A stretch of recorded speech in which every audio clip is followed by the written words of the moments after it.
Welcome to a Thursday episode of Locked On Warriors. Thank you for subscribing and listening on YouTube or wherever you get your podcasts. On today's episode, I'll be joined by Connor Letourneau from the San Francisco Chronicle to discuss Andrew Wiggins' decision to not get the vaccine and where the Warriors will go from here. That's all coming up next. You are Locked On Warriors, your daily Golden State Warriors podcast. Part of the Locked On Podcast Network, your team every day. I'm here now with Connor Letourneau from the San Francisco Chronicle, here for a Thursday edition of Locked On Warriors. And today, Connor, we're just going to talk about the NBA's vaccination issue. How much of an issue is it really? And then Andrew Wiggins' involvement in that, and how right now we have basically heard the strongest stance that Andrew Wiggins has ever taken in basically anything he's ever done publicly.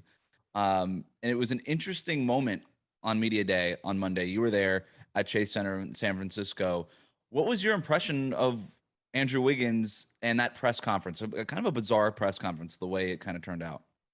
Definitely one of the most memorable press conferences I've ever been a part of. Probably just behind, the infamous Kevin Durant press conference where he called out Ethan Strauss and right behind that one.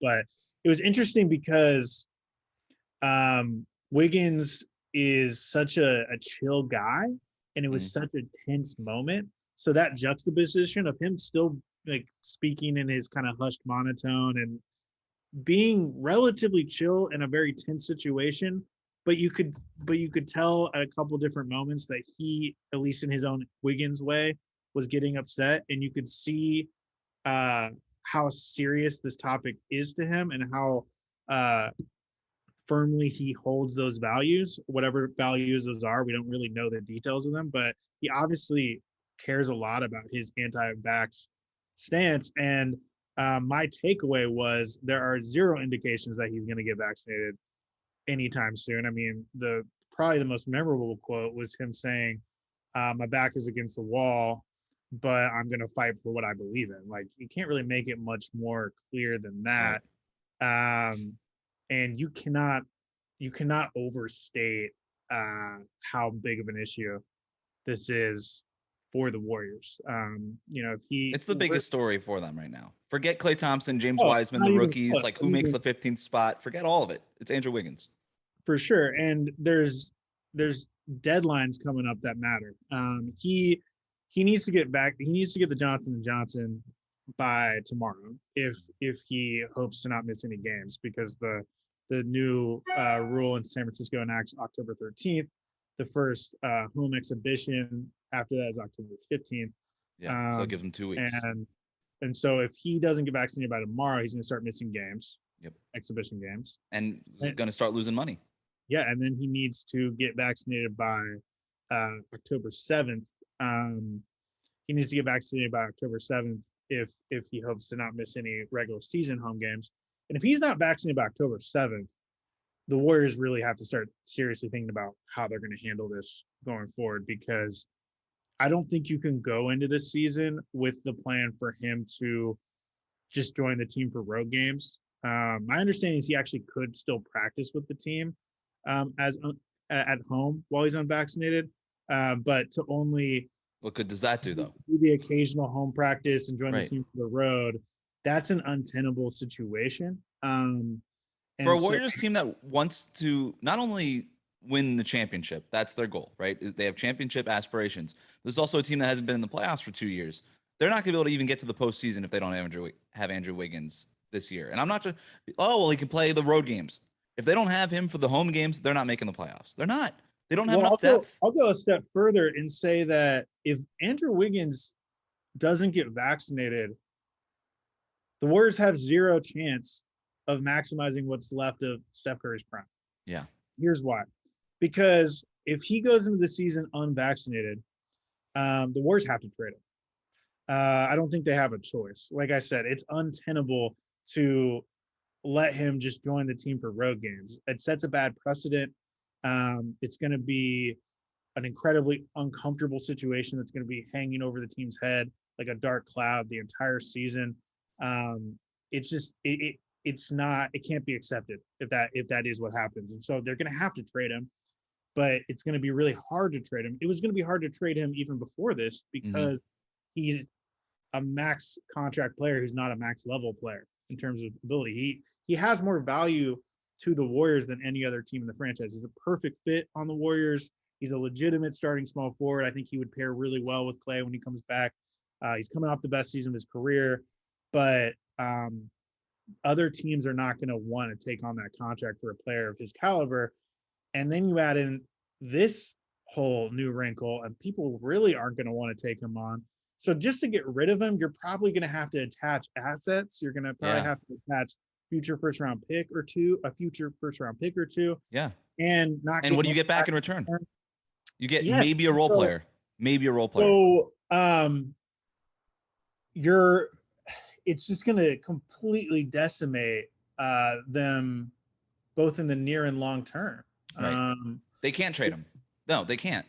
There's nothing out there, because even if you wanted to trade him, there's a salary matching part of it. So he's making $31 million. Like, all right, you're going to get somebody for $31 million. I don't want to go through the whole trade machine right now. Work out a situation with him where he's willing to just sit out the season and not get paid. Well, that would be worse than just him playing road games. I would prefer that he would just play road games than him just sit out the season completely. I don't know about that. I mean, one positive thing out of this for the Warriors is the luxury tax implications. You know, they're going to be saving a lot of money for every game he misses. And it is clear that they are worried about finances. Yeah.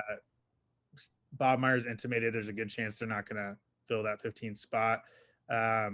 You know, if you go into the season with him unvaccinated and you end up working something out where he's not playing this season, you effectively only have 13 guys. So it's a fascinating situation. You mentioned the bizarre press conference there. It was not the only bizarre press conference moment, though. I mean, I found Bob Myers' comment like hours before Andrew Wiggins went up, asked, okay, are you worried about Andrew Wiggins? He's like, I'm very confident that we'll have our full allotment of players, or whatever he said in so many words. But then when asked what the backup plan was, he says, I'm not interested in hypotheticals. I was like, dude, training camp is tomorrow. This isn't a hypothetical situation now. It's your job to be ready for hypothetical situations. And it's interesting because when he talks about trading players and all that stuff, he's very open. He's like, that part of my job is to think about this stuff, right? And so it doesn't mean I'm trading anybody, but part of my job is to get on the phone and think about this stuff. Part of your job isn't to think about what happens what if Andrew Wiggins got injured? It wasn't a vaccine thing. What if he broke his leg in training camp? Isn't it part of your job to wonder what if and what you would do in that situation?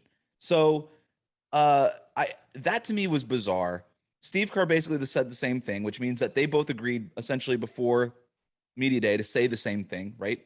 And there was that. And then there was Steph Curry, who I thought had probably the strongest stance that I've ever heard from Steph Curry in terms of, you know, commenting on a teammate and basically saying it's not ideal that Andrew Wiggins does not have the vaccine. And again, paraphrasing, not a direct quote, but basically saying, I hope he does what's right and just gets the shot.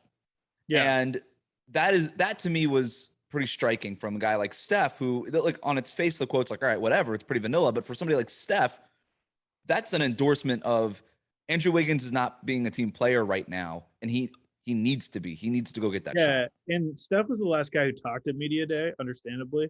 And I was a little surprised by how supportive Wiggins' teammates had been before Steph. You know, almost every player was asked about it, and they genuinely seemed to be supportive. I thought Iguodala had an interesting quote where he basically said, look, you know, some guys are about excuses. Wiggins is about values. Whether or not you agree with his values, like, you have to respect someone who's sticking to his values. And I do. Nemanja Bjelica who spent some time with him in Minnesota, said that he's like the greatest guy he's ever met. And so I do think there's true love for Wiggins in the locker room and respect for him. But then Steph gets up there, and you could tell not only in his actual soundbite itself, but in terms of how he delivered it, his body language, that he's frustrated and that he's upset with how this is being handled. Because he understands the implications. I mean, if it's his legacy on the line, nobody else's. Nobody else is. If they don't have Wiggins this season, it's another lost season, and you're looking at a third straight lost season. And Steph demands a trade, and that's what happens. I'm kidding. I'm kidding before all Warriors fans come after me. But it's just it's a really dire situation, and it's a really hard situation to navigate because, you know, it's a hard conversation to have with someone like Wiggins, because it's like you're asking someone to step aside, to sacrifice their ideals, to sacrifice something they believe in. Yeah. And it was clear, regardless of what your opinion on his stance is, it was clear in that press conference that he cares deeply about this. And when for some reason, what's not clear is we don't know why, and he won't say it. And you know what? That's fine, man. I get it. The one thing, and look, I agree with everything that you're saying, and I respect Andrew Wiggins for, you know, whatever his look. Maybe he's just a conspiracy theorist, and he's very strongly believes in that. And in that case, no, I don't respect that, dude. Sorry. But we don't know what he believes because he won't say it. He won't tell anybody, at least not anybody publicly. But still, I understand where Bielitsa is coming from and where Andre is coming from. The problem with all of that, it's all right. I agree 100% with all of it. I do. What it's missing out is it's not about beliefs anymore. This is the law in San Francisco. It is simply the law. And at some point when it's the law and you have a job to do, quit your job or do what the law requires you to do in order to do your job. And when Andrew Wiggins, and then for the same thing, Kyrie Irving in Brooklyn, who's dealing with the situation, when they're like, well, we're going to try to figure something out. Why do you think, because you're famous and you're an NBA player and you make $30+ million a year, you're above the law? There's no figuring things out. This is the law. Everybody on your team and everybody that works indoors in a similar environment has to comply with this law. Why do you, Andrew Wiggins, why do you, Kyrie Irving, get to be somehow, for some reason, above the law? Just because you believe something strongly? That's not good enough. Not with the law. It doesn't hold up in court. You know what I mean? And that's the part that these players are missing. I want to get to a little bit more on that because you touch on an interesting thing there, Connor, with the fact that these players have been so supportive outside of Steph, and even Steph, you know, whatever, but supportive of Andrew Wiggins. And then you see players around the league being supportive of, hey, it's their body, it's their right, whatever it might be. I want to talk a little bit more about how we got here next. But first, I want to tell listeners about Sleeper. In 2018, the fantasy sports experts at Sleeper realized that fantasy basketball was broken. Games were being won and lost based on whose players had more scheduled games that week. It made no sense, and it required very little strategy. So in 2020, Sleeper released a brand new way of playing fantasy basketball, and it's called Game Pick, and it's only available on Sleeper. In Game Pick, owners pick a single game per week for each starter to count towards their team's total score, ensuring an even number of games played between opponents each week. The days of losing because your opponent's players simply had more games to play, that's over. The days of mindless daily busy work, setting your lineups, that's over. The days of giving up halfway through the season because of all that busy work, that's also over. In Game Picks, you pick one game per week for each player based on player matchups, home versus away, opponent's defensive rating, pace of play, whatever. All of that adds up to more strategy and less busy work. Whether you prefer redraft, keeper, or dynasty, Game Picks has you covered. Sleeper cracked the fantasy basketball code. If you play fantasy football, if you prefer building out a weekly strategy versus daily busy work, you're going to love Game Picks. Download the Sleeper app and start a league with your friends today. You're not going to be disappointed. Also, let's hear from our friends over at SweatBlock. There's a few things in life that just aren't fun to talk about, and one of them is excessive sweating. You know, when you're sweating through your shirts for no reason, it's embarrassing. And somebody you know may be dealing with this. When I speak in public, I can't help but wonder if I'm sweating through my shirt. Even on this podcast, on YouTube here, am I sweating? How am I doing? I know this isn't life and death. There are much worse problems in the world, but let's be honest. In the moment, it does feel like it's a big deal. So nobody likes to pit out during an important speech, during an interview, during a first date, God forbid. I'd much rather just not worry about it. That's why I use SweatBlock antiperspirant wipes. SweatBlock is stronger and more effective than most clinical antiperspirants. You simply apply it a night before, go to bed, and then the next morning you wake up, wash, go about your day, not worrying about sweat, guaranteed. I know this is going to sound too good to be true, but I literally only have to use SweatBlock once or twice a week, and it keeps me dry the entire time. No more pitting out, no more picking my shirts based on which one will hide the sweat better. If you or someone you love is dealing with this, you have to check out SweatBlock. Get it today for 20% off at sweatblock.com with that promo code LOCKEDON, or you could purchase it at Amazon. and CBS. Back here with Connell Letourneau from the San Francisco Chronicle. You're listening to Locked On Warriors. Thank you for making Locked On Warriors your first listen every day. And for your second listen, make sure to check out Locked On NBA, where they're covering the vaccination and the ramp up to the regular season and preseason every single day over on the Locked On NBA podcast YouTube feed. Connor, you hit on something before we went to break there about how the players have been supportive. And I've noticed this trend across the NBA, even somebody like LeBron James, for example, who is just basically taking his LeBron James-esque stance and saying nothing and just saying, you know what, I got the vaccine. It was right for me and my family, but I'm not going to, have an opinion on what anybody else does. The thing that's interesting about, I don't know that this exists in another sport. The way that, look, first of all, let me start here. The NBA Players Association is saying that 90% of their players are vaccinated, which means 10% of them are not. But which means that this has become an issue because how much? It blows my mind. Oh yeah. You have about 50 to 60 NBA players who are unvaccinated, and that is a lower rate than the highly conservative NFL. Yeah. Like, who would have predicted that? The NBA is supposed to be the most liberal, left-leaning league, progressive in the sports world, and this kind of is counter to that. I never predicted that this would be as big of an issue as it has become, and that the players' union fought so stridently against mandated vaccinations for players. I mean, NFL was mandating it. Offices throughout the world, including my own, have mandated it, and yet the NBA is not, because the players' union absolutely refused to agree to it, and it just doesn't necessarily align with other things we know about the NBA. It's really fascinating.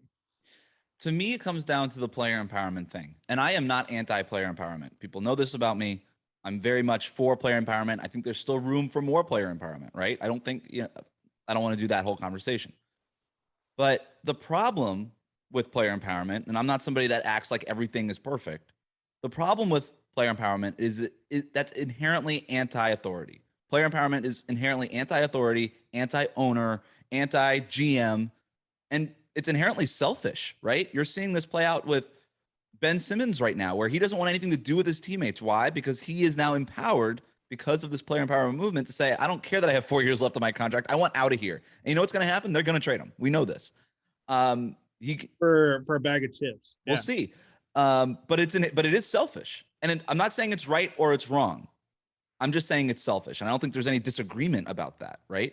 You have somebody like Kawhi Leonard, who, because he is empowered, because of the terms that he signed to when he signed with the Clippers, to basically just say, I'm not going to go to work today and it's going to be fine. You're going to pay me anyway. It is player empowerment. Good for him for taking care of his body. He thinks that's what he needs to do, but it is selfish because he's not there for his team. He's not there for the fans who ultimately pay a salary. It's selfish. So the problem with that too is if it's inherently anti-authority, if it's inherently selfish, then it's also inherently anti-team. And when you lose that sense of team, then that pressure that is applied by somebody like Steph does not carry as much weight anymore. Peer pressure by the people in your locker room doesn't matter as much, especially when most of the people in that locker room are so pro player that it goes so over the top pro player that we're so pro player that you don't have to play for us. We're so pro you. We are so pro you, Andrew Wiggins. Whatever you want to do, that you don't have to play for it. You don't have to be here for the other players in this locker room because we're so pro you. And that, to me, is the tricky, weird side of this whole player empowerment movement, because this doesn't happen in the WNBA, which is 99% vaccinated. Why? Because the players in the WNBA get an average salary of like $20,000 or something. Like the first pick in the draft just is making $70,000 a year. The entire WNBA makes less than, all the players make less than half of what Andrew Wiggins is going to make this year. Yeah. That's the difference, is that their livelihood depends on this. And even in the NFL, where you're a 53rd guy on the roster, you hear NFL players complain about NBA contracts all the time. They're not making nearly as much as these guys. When Andrew Wiggins has $30 million to lose, he could, like he said, that's my problem, not yours. It's barely even a problem. The dude's made more than $100 million in his career. If he loses his entire salary, he'll be just fine. He'll be able to feed his family. Yeah, and ultimately, the dilemma that Andrew Wiggins is facing is do I care enough about this anti-vaccination stance that I'm willing to prioritize it over my team, and I'm willing to directly negatively impact my team? And there's a lot of things in the world that I feel strongly about. I don't think there's any realistic scenario where I would feel strongly enough about something that I would be willing to not do my job. I mean, not help the Chronicle sports desk and not, earn my salary and help feed my family. Like, that's just the fact that he feels so strongly about this, that he's willing to not only hurt his team in a very major way, basically derail their entire season before it even starts, but he's willing to potentially sabotage his own career when he's just starting to enter the heart of his prime at age 26, and he's coming off the best season of his career. It's mind-boggling. I understand that I understand someone feeling strongly about something like this.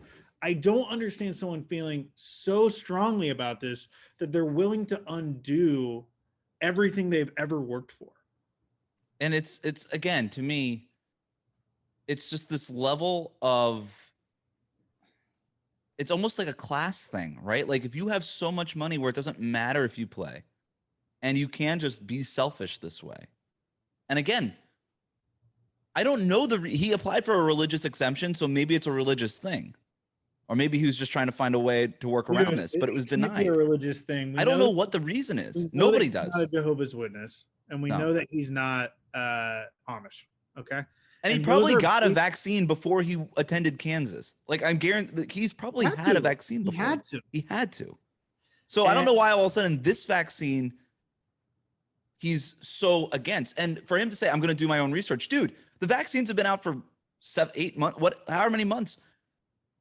It doesn't take that much time to do your research, man. And you've got plenty of Californians. What is it in San Francisco? Is it like 88% of San Franciscans are vaccinated? It's like an insanely awesome number. It's good for them, but it's not good enough for you, Andrew Wiggins? Because why? Because you're an NBA player and you're famous and you make $30+ million a year? Like, what is this sense of entitlement? I just don't understand it. I'm not willing to call it entitlement, because it's very clear that it's hard to talk about because we don't know his actual reasons. Right. But whatever his reasons are, he clearly cares deeply about them. And for him to go out on the limb that he's going on, he has to understand the repercussions. He has to understand what he's doing. There has to be some really deep-seated meaning for him there, and some deep-seated significance there. And I'm going to be looking into that in coming weeks, because there has to be something there that we're not aware of. But for me, this entire situation has really underscored the fact that we know nothing about Andrew Wiggins, which is impressive in the sense that this is a former number 1 pick, consensus 5-star recruit, who is, every single number 1 pick in the NBA draft every single year has huge profiles written about him. When the Warriors got Andrew Wiggins, as someone who really likes to do in-depth profiles, I did a ton of research looking at every longer piece that's ever been written on him. And the biggest piece I could find was written by Sports Illustrated his freshman year at Kansas. It was a cover story, Sports Illustrated. It was thousands and thousands of words long, said absolutely nothing about him. It had absolutely zero insight into Andrew Wiggins. The reporter clearly did a ton of work. The reporter clearly reached out to a ton of people, couldn't find out anything about him, really, of any real merit, because Wiggins didn't want them to. I've tried to do bigger profiles on Wiggins. He refuses to let us talk to his family, refuses to let us talk to his friends. And so because of that, we know absolutely nothing about him. So I think this entire situation has been very surprising, because it's like, all I really feel like I know about Wiggins is that he's really laid back, mellow, low key. Right. And he doesn't want the vaccine. And you think that he's just so chill and like easygoing, and yet obviously he cares really deeply about something. I honestly thought he was a pretty ambivalent guy. Yeah. And it's like, this is super counter to that. And it just underscores for me, like, I don't know anything about this guy. Yeah. And I kind of talked about that on my last show too about, I think we can all use way more privacy. But for Andrew Wiggins to sit up there and be like, that's a personal matter and it's nobody else's business. It is. When you're at that level and your contract is paid by tickets who are purchased by fans who want to see you play, like you're not going to, and because of this belief, whatever it may be, you're not going to be available to fulfill that part. It does become a public issue. And it's not that report. The point I made is like, you and I don't really care about Andrew Wiggins' stance on vaccines, but we know that the people who read us and who listen to us desperately do care because there's basketball implications here and health implications. Oh yeah. The people on that team. Forget about the health implications for a second though. Like, he straight up said in the press conference, this is none of your business, talking to media. And it's like, dude, you think this story is just going to go away? Right. Like, he showed a complete lack of self-awareness. And he had a quote in his press conference where it was very clear that he's frustrated with the organization that this got out. Yes. Because obviously people in the organization leaked this. And he's very frustrated that this would get out because he thinks that he's talked about HIPAA, he's talked about privacy issues, and it's like, dude, even if I'm going to shout out Rusty Simmons, my colleague who broke this at the Chronicle last week, even if Rusty hadn't broken this last week, this would eventually come out because when you weren't playing like, on October why is Andrew Wiggins suddenly not playing? There would be questions asked and there would be conclusions drawn and reporting done. And so the fact that he thinks like that we're overblowing this and that this is none of our business, it's like, dude, this decision that you're making impacts the entire team and the entire season and could literally undo the entire season before it even starts. I mean, there is not a world where he doesn't get vaccinated and this team is nationally relevant and competitive. Right. And Andre Iguodala said something to the effect of, I understand why Andrew Wiggins is being quiet about this because you read things and things are being taken out of context or assumptions are being made. Well, that's happening because he's not talking about it. That's the problem. If he were to just come out and say something like Jonathan Isaac for the Orlando Magic, he actually came out and said, these are the reasons I'm not doing it. It was very articulate and it was very well thought out. You could tell he has done his research and he has thought it out and he decided, you know what? I don't want to do the vaccine. And you know what? Fine. The part he's missing is the team part of it. That's the part that he is missing. And it's the part that Andrew Wiggins is missing. And it's the part that Kyrie Irving is missing and Bradley Beal and all these people are missing. But at least there was something there. He plays in Florida. Okay. Right. The thing is that Wiggins plays in San Francisco and Kyrie Irving plays in New York. And progressive cities. This would not be a thing if the Warriors were one of 28 other teams. But the Warriors are in one of the most progressive cities in the world. And there's a reason why California, I believe, has the lowest contraction rate recently in the entire country, even lower than Vermont, which had the highest vaccination rate in the country. Like what California is doing is working. And so, but this is such an interesting storyline because for it to even exist, so many things had to intersect. Right. And, but No, you're right. And there's a lot. I do want to get into some of the basketball stuff here and what it is that the Warriors can do. We'll talk about that. But first, this episode is brought to you by Rock Auto. With the ever-increasing number of vehicle makes and models, it's impossible for your local chain auto parts store to stock all of the parts that you need. Why would you endure often pointless or seemingly intimidating questioning while you wait by the person behind the counter, waiting for them to order the parts on their computer, choosing the parts and the brands that only their warehouse happens to carry? You have a computer with access to rockauto.com at home and in your pocket. Save time and money when using Rock Auto. Why choose to spend up to 30%, 50%, even 100% more for the same parts from a chain store or a car dealership when you could just go to rockauto.com? Rock Auto is a family business that's been serving do-it-yourselfers for more than 20 years. And Rock Auto prices are reliably low for every customer. Go explore their easy-to-use website today and find the solution to your auto parts needs. Go to rockauto.com right now and see all the parts available for your car or truck, and then write Locked On in their How Did You Hear About Us box so they know we sent you. Amazing selection, reliably low prices, all the parts your car will ever need. rockauto.com.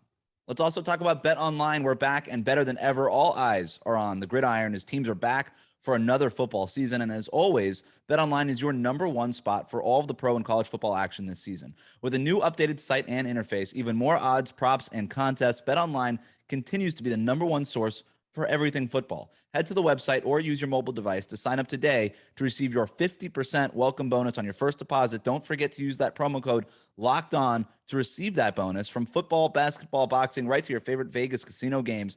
Don't wait to take advantage of all the amazing offers available for the 2021 season. BetOnline is the fastest and easiest way to bet on all of your favorite sports.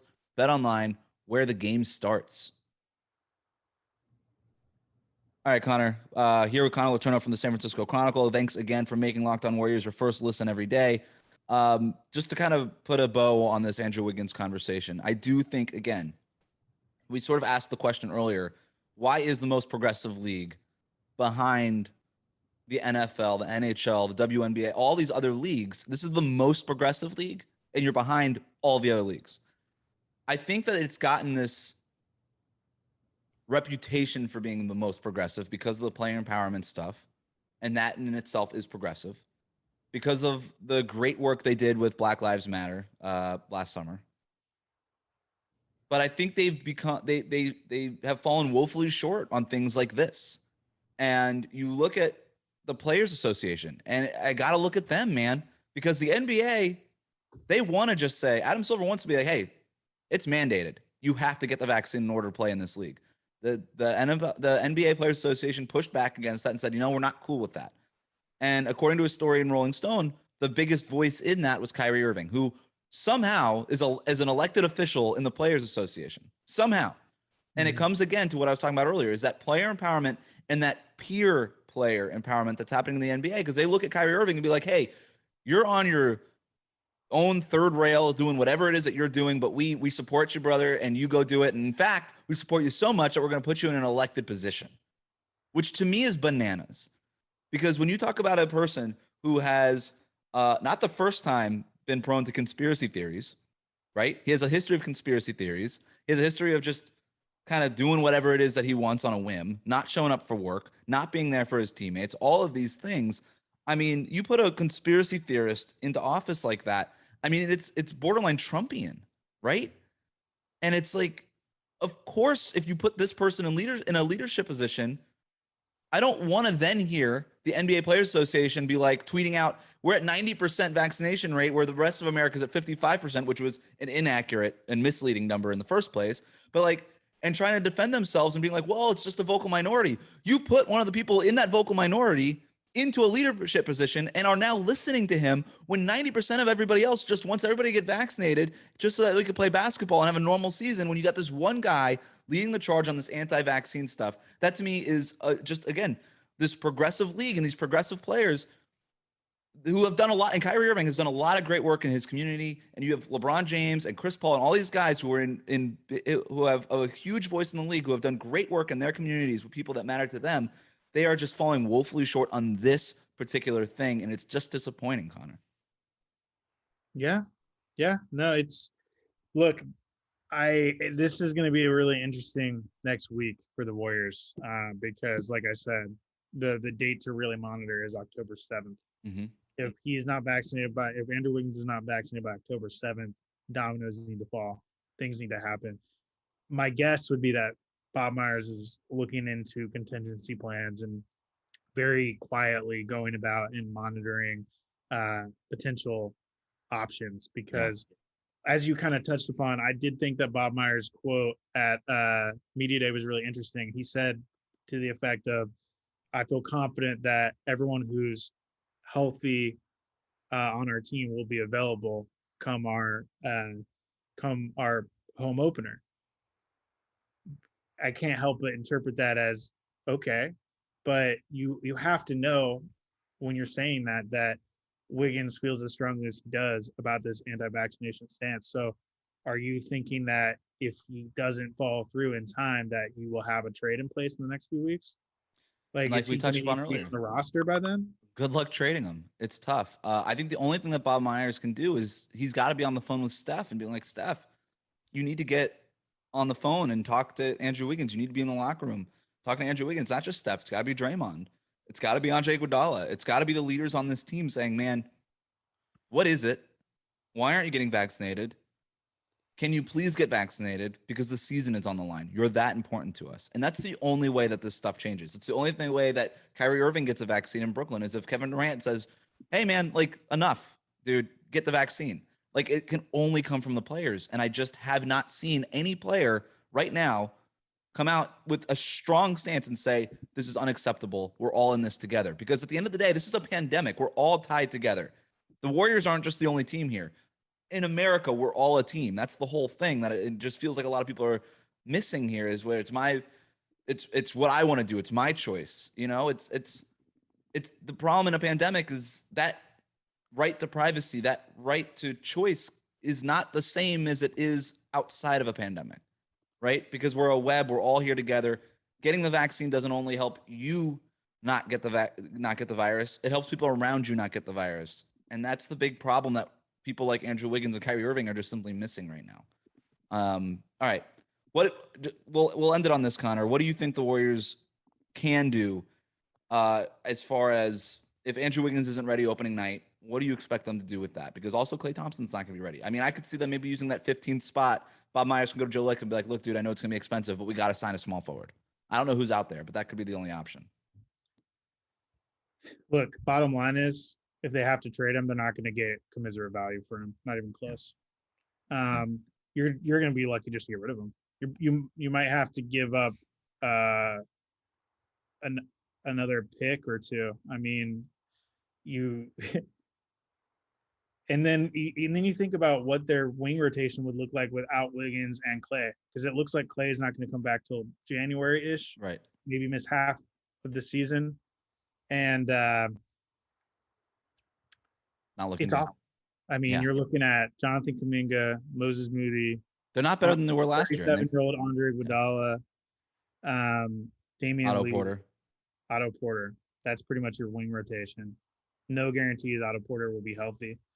There's not a reliable starter in that group.